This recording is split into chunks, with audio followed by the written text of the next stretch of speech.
With Juno under her belt, the peaked ears of jazz critics and fans, plus a solid footing on the New York scene, well, you're not daunted, Bria.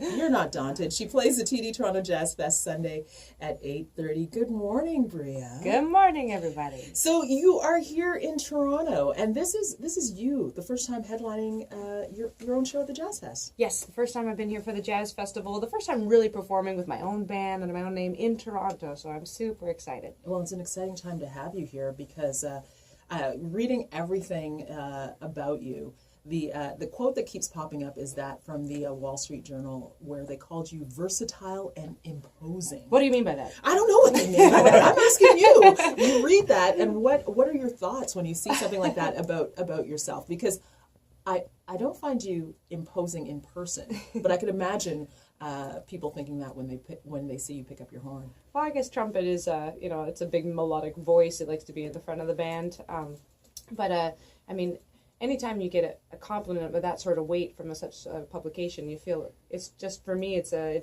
big encouragement, of course, to keep doing what I'm doing, but like a challenge to step up the game even more. Like, okay, I guess I'll keep being versatile, I'll keep working at it, being hard, working hard, staying humble. But how do you do that? This is not the only publication that has been just heaping praise and accolades your way. So that part of keeping yourself sort of grounded in it, where does that come from? How do you manage that? Well, a lot of it for me is surrounding myself with people that challenge and inspire me. Like in my band right now, the group that's coming in on Sunday, wonderful, wonderful musicians.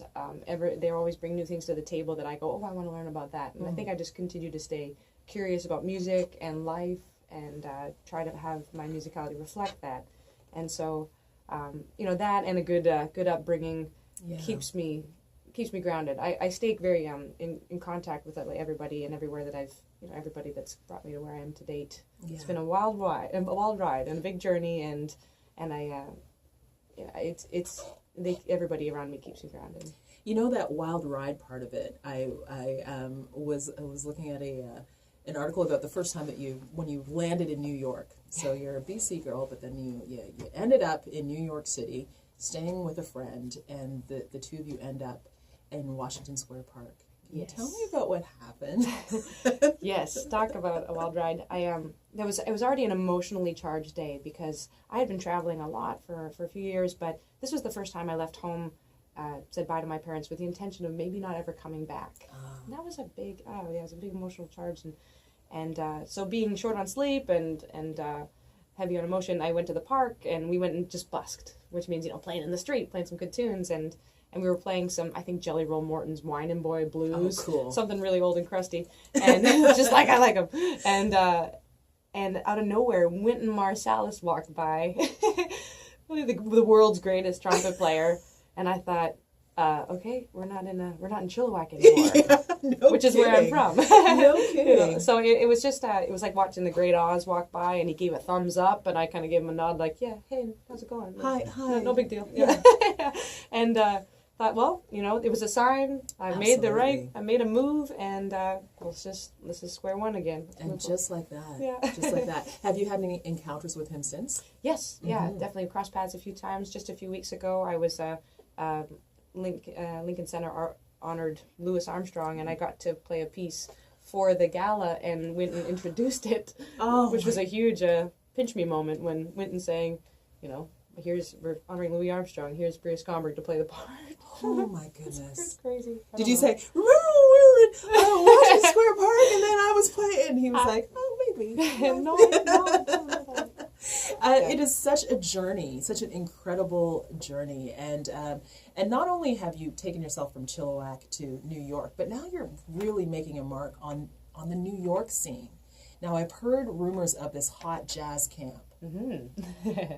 What is this hot jazz camp that you're spearheading here? Well, I'll rewind the clock just a little bit and Please say that I feel very fortunate to have had the basis of my musical education and learning how to play jazz from the angle of starting with early jazz, like New Orleans jazz, starting with that kind of music, which has been called a lot of different things, and right now the accepted term is hot jazz music. That's gets your blood bubbling and whatnot, and so it's always been just a matter of time before I was going to give that back. so with another friend, Molly Ryan, we started a camp in New York City called the Hot Jazz Camp, and I'm also the co-founder of the New York Hot Jazz Festival, which just specializes in music from 1900 through 1930 and into the swing era, focusing on that. Yeah, really stuff that gets your feet moving, lots of dancing, lots of energy. And the camp is actually for adults at this point. We did a youth initiative this year. We're finding ways to reach out, but it's for the camp, which we, in April of 2018, is for 18 to however old you want to be to come to the camp and check out New York City and learn how to play with some great seasoned professionals. I love it. It's fun. And we go down the town. We go to the Armstrong House, which Jazz Museum in Harlem. It's a blast. If you want to find out about that, NewYorkHotJazzCamp.com. Does New York feel like home to you now? I know we're talking about Canada Day, and we will not let you go as a Canadian. No, I have no intention. Yeah. Does it feel like home, though, to you? Does it feel like New York has gotten into you? Yeah, it's definitely gotten under my skin in a big way, and into the music. Like you'll hear on the new album that just came out with a twist. There's a lot of different influences. Like when I take in experiences, I try to put that back into the music. Obviously, that's what we do as artists. But so you can hear the twists and turns, kind of the tunnels in New York City, and where the adventure takes you. And just as a hotbed of culture and music and food and people, it really has gotten into my heart in a big way. And ultimately, for me, a lot of it comes down to just I like people. Yeah, I like people. I'm fascinated by humanity. Well, New York is a great place to be. Exactly. You're fascinated by humanity. We're going to hear some hot jazz on Sunday night. We're going to hear a lot of things. So I mix. It's all about honoring the past, but bringing it into the present day. I do original music. I write songs. I'll have anything from 1930s hit from Valida Snow, hi-hat, trumpet, rhythm. Also, I do a Leonard Cohen tune. We just lost him. I did a bit of Canadian content. Yes. I'm interested in a lot of things, and so I try to present that in an authentic way. And then I find that like-minded people gravitate back, which is really cool. Well, we have had just such a pleasure watching you go from strength to strength to strength, and it's a source of pride for us. That means a lot. It is. That means a lot. Thank you. It's definitely a source of pride. So we're going to keep our eye on you. And on Sunday night, it's at the Cumberland stage, and in Yorkville. Go get some sushi there. I will. Bria, please. Yes. Could you? Yes. But you can catch Bria at 8:30. It's going to be good. We're gonna play a little a view, if that's okay. Absolutely. I know you brought your trumpet. We should have had you play something. I go here. We'll see what happens. Maybe I'll jam along with the recording. Okay, perfect. It's all right. Okay, you win. Bria Skonberg on Jazz FM 91. Thanks for being here. Thanks so much, everybody. Have a great weekend.